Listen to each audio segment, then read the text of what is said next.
they call me.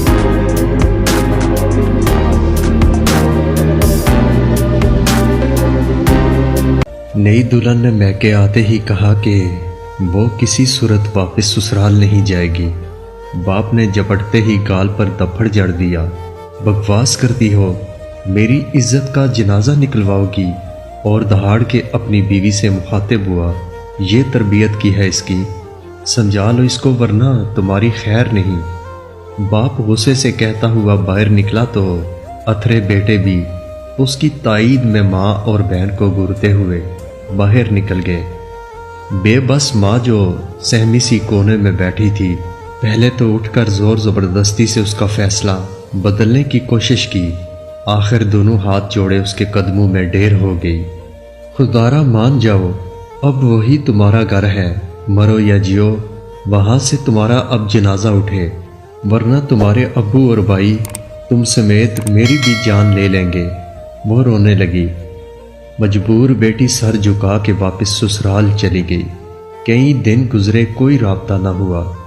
एक रात देर से फोन आया, आपकी बेटी ने कुछ खाकर जान दे दी।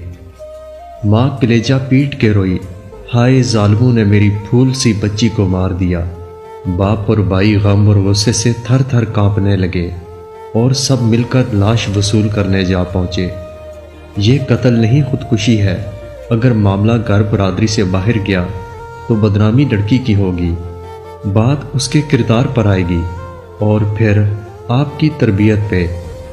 इस बात पर मैके वाले अपनी जुबान दांतों तले दबा के चुप हो गए और कहने लगे, बस लाश हमारे हवाले कर दीजिए।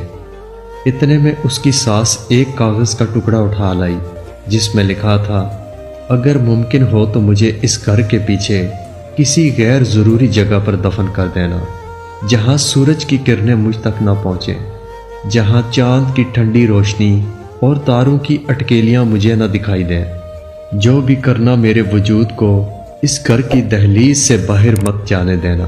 मेरे बाप की पगड़ी और भाइयों का वकार खाक में मत मिलाना। मेरी माँ को मजीद अजियत न देना।